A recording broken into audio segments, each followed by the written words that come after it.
Hi friends, welcome back to our channel. Friends, చాలా మంది చాలా రోజుల నుండి గ్రూప్ ఫోర్లో ఎన్ని బ్యాక్లాగ్ పోస్ట్ మిగిలాయని చెప్పేసి ప్రతిసారి నాకు ఒక క్వశ్చన్ ఇస్తే ఉంటారు.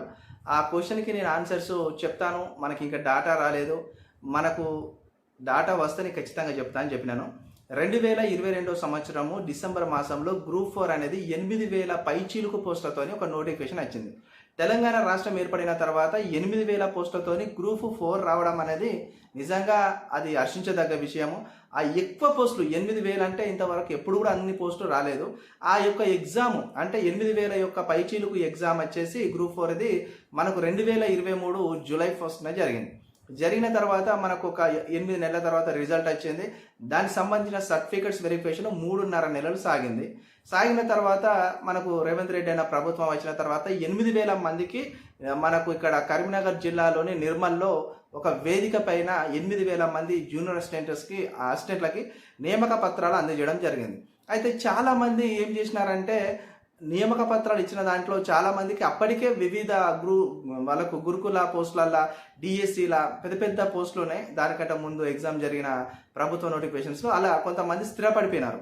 అయితే వాళ్ళు స్థిరపడిపోయిన తర్వాత వాళ్ళ వెనుకాల ఉన్న డౌన్ మెరిట్ లిస్ట్లో ఉన్న వాళ్ళు మెరిట్ క్యాండిడేట్ డౌన్ మెరిట్ లిస్ట్లో ఉన్న వాళ్ళకి ఏమైనా బ్యాక్లాగ్ పోస్టు మిగిలిపోతే మళ్ళీ సెకండ్ దఫా ఏమైనా అవకాశం ఉంటుందా మాకు డౌన్ మెరిట్ లిస్ట్ వాళ్ళకని చాలామంది ఎదురు చూసినారు. అయితే ఆ ఎదురు చూపులన్నీ కూడా ఎదురు చూపులుగానే మిగిలిపోయినాయి. ప్రభుత్వం ఎక్కడ కూడా గ్రూప్ 4లో 8,000 పోస్టుల పైన పైచీలుకు పోస్టులు ఉన్న దాంట్లో ఎంతమంది వివిధ డిపార్ట్మెంట్ల జూనియర్ అసిస్టెంట్గా జాయిన్ కానీ వాళ్ళు ఎంతమంది ఖాళీలుగా ఎన్ని బ్యాక్లాగ్లు మిగిలిపోయిన బ్యాక్లాగ్లు అన్నిటికీ డౌన్ మెరిట్ లిస్ట్లో ఉన్న వాళ్ళతోని మళ్ళీ మనము వాళ్ళకు సెకండ్ స్పెల్గా తీసుకొని వాళ్ళకు మరి నియామక పత్రాలు అందజేద్దామని ప్రభుత్వం ఏనాడు కూడా ఆలోచన చేయలేదు, ఆ దిశగా ఆలోచించలేదు కూడా. అయితే చాలామంది డౌన్ మెరిట్ లిస్ట్లో ఉన్న వాళ్ళందరూ ప్రతిరోజు ఆశాభావంతో బతుకుతున్నారు. ఏదో ఒక రోజు ప్రభుత్వం దృష్టికి ఇది పోతుంది కావచ్చు, ప్రభుత్వం దృష్టికి ఈ గ్రూప్ 4 డౌన్ మెరిట్ లిస్ట్లో ఉన్న వాళ్ళది విషయం పోతే ఖచ్చితంగా మాలాంటి వాళ్ళకి అవకాశాలు వస్తాయని చాలామంది ఎదురు చూస్తుంటారు. అందులో మహమ్మదుద్దీన్ అని ఒక అబ్బాయి, పాపం ఆ బ్రదర్ నాకు ప్రతి వీడియో కింద గ్రూప్ 4 డౌన్ మెరిట్ లిస్ట్ గురించి ఏమైనా విషయం తెలిసిందా అన్న అని ప్రతిసారి ఆయన నాకు కామెంట్ చేస్తూనే ఉంటాడు కామెంట్ బాక్స్లో. ఆ బ్రదర్కి నేను ఏం చెప్పలేకపోతా ఉంటా. ఎందుకంటే గవర్నమెంట్ ఇంకా ఎలాంటి డిసిషన్ తీసుకున్నప్పుడు మనం ఊహించుకొని మనం చెప్పడం కరెక్ట్ కాదు. అలాంటి వాళ్ళకి ఇంకా కోరికలు ఎక్కువగా పెంచడం కరెక్ట్ కాదనిపిస్తుంది నాకు. కానీ ఈరోజు ఒకటైతే మనకు క్లారిటీ వచ్చింది, అంటే ఒక చిన్న ఇన్ఫర్మేషన్ దొరికింది. మనకు ఎడ్యుకేషన్ డిపార్ట్మెంట్లో, హయ్యర్ ఎడ్యుకేషన్ డిపార్ట్మెంట్లో, ఉన్నత విద్యా శాఖలో మనకు గ్రూప్ 4లో టోటల్గా గ్రూప్ 4లో 593 పోస్టులు ఉండే ఆ డిపార్ట్మెంట్కి. హయ్యర్ ఎడ్యుకేషన్లో 593 పోస్టులు ఉండే హయ్యర్ ఎడ్యుకేషన్కి. దాంట్లో మెరిట్ సాధించి ఉద్యోగాలు పొందిన వారు 593లో 591 మంది జాయిన్ అయినారు. ఇంకా మనకు 91 మంది జాయిన్ కాలే.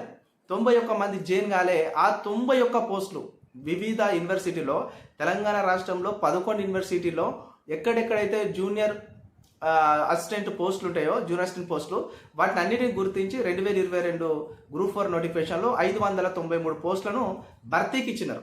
ఈ 593లో కేవలం వాళ్ళు జాయిన్ అయిన వాళ్ళు 592 మంది మాత్రమే.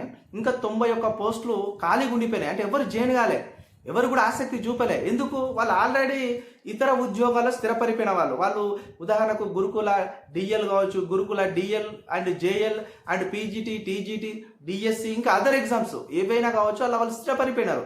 కాబట్టి వాళ్ళు ఇక్కడ ఇంట్రెస్ట్ చూపలే. అంటే ఇక్కడ ఏం తెలిసింది మనకి, హయ్యర్ ఎడ్యుకేషన్లో ఉన్నత విద్యా మండలి సంబంధించిన యూనివర్సిటీలో 91 పోస్టులు గ్రూప్ 4కి బ్యాక్లాగ్లో మిగిలిపోయినాయి.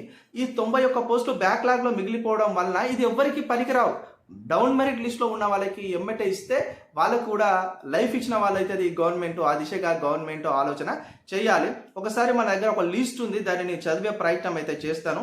దీంట్లో మొత్తంగా తెలంగాణ రాష్ట్రం నుండి ఈ టీజీపీఎస్సీ నిర్వహించిన గ్రూప్ 4 పరీక్ష ద్వారా 11 విశ్వవిద్యాలయాలలో ఉద్యోగాలకు ఎంపికైన వారు 593 మంది. దీంట్లో 502 మంది చేరారు. దాంట్లో 91 పోస్టులు మిగిలిపోయినాయి. ఈ 91 పోస్టులో చేరడానికి ఎవ్వరు కూడా ఇంట్రెస్ట్ చూపకపోవడం కారణంగా మనకు ఓయూలో మొత్తంగా ఈ గ్రూప్ 4లో 375 పోస్టులను చూపించినాం. ఓయూ ఓన్లీ మనకు ఉస్మానియా యూనివర్సిటీలోనే 375 పోస్టులు గ్రూప్ 4 కింద భర్తీ జరిగితే దాంట్లో జాయిన్ అయినది 375 మందిలో జాయిన్ అయింది 330 మందే. ఈ 330 మంది జాయిన్ అయితే కేవలం ఇప్పుడు మనకు ఉస్మానియా యూనివర్సిటీలో 45 జూనియర్ అసిస్టెంట్ పోస్టులు, ఉస్మానియా యూనివర్సిటీలో 45 పోస్టులు బ్యాక్లాగ్లు ఉండిపోయినాయి జూనియర్ అసిస్టెంట్ పోస్టులు.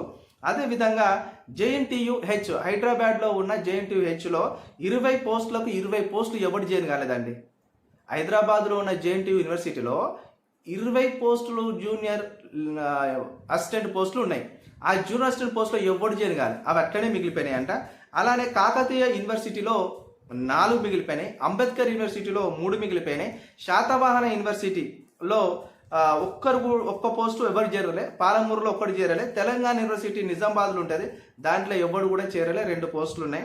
ఇంకా మొత్తం తెలంగాణ రాష్ట్రంలో ఉన్న 11 విశ్వవిద్యాలయాలలో మొత్తంగా చూస్తే 91 పోస్టులు ఇప్పుడు ప్రస్తుతం ఖాళీగా ఉన్నాయి. ఈ ఖాళీగా ఉన్న పోస్టులను ఎమ్మెటే మన రేవంత్ రెడ్డి అన్న గారు మీరు పెద్ద మనసుతోని ఒకసారి ఆలోచన చేయండి. మనకు 8,000 పైచీలకు గ్రూప్ 4 ఉద్యోగాలల్లో ఇంకా వివిధ డిపార్ట్మెంట్లలో చాలా ఖాళీలు ఉంటాయి. ఆ చాలా ఖాళీలల్లో ఎవరు జాయిన్ అయ్యిండు, ఎవరు జాయిన్ కాలే ఒకసారి చూడండి. చూస్తే మీకు తెలిసిపోతుంది. ఆ 8,000 ఉద్యోగాలల్లో గ్రూప్ 4 ఉద్యోగాలల్లో ఒక 3,000 నుంచి 2,500 వరకు బ్యాక్లాగ్లు మిగిలిపోతాయి పోస్టులు, బ్యాక్లాగ్ పోస్టులు.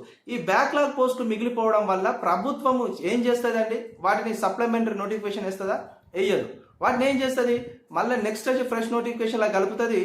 మళ్ళా వాటిని 2 లక్షల ఉద్యోగాల భర్తీలో భాగంగా లెక్క చూపించే ప్రయత్నం అయితే చేస్తుంది. ఇప్పుడు ఆల్రెడీ మనకు రేవంత్ రెడ్డి అని ఏం చెప్తున్నాడు, మేము అధికారంలోకి వచ్చిన 10 నెలల్లోనే 55,000 ఉద్యోగాలు భర్తీ చేసినాం అంటున్నాడు.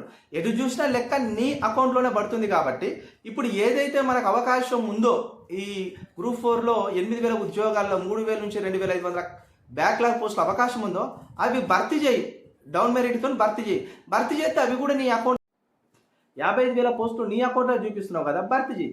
భర్తీ చేస్తే అవి నీ అకౌంట్లకే వస్తాయి. కాబట్టి దయచేసి నువ్వు రేవంత్ రెడ్డి గారు మీరు ఒకటే ఆలోచన చేయండి, గ్రూప్ 4 డౌన్ మెరిట్ లిస్ట్ అనేది మళ్ళీ తీయండి. అది మీరు ఫిబ్రవరి ఇప్పుడు ఎండింగ్లో వచ్చినాము, మార్చి 3rd వీక్ ఆర్ 2nd వీక్లో ఈ ప్రయత్నం చేయండి.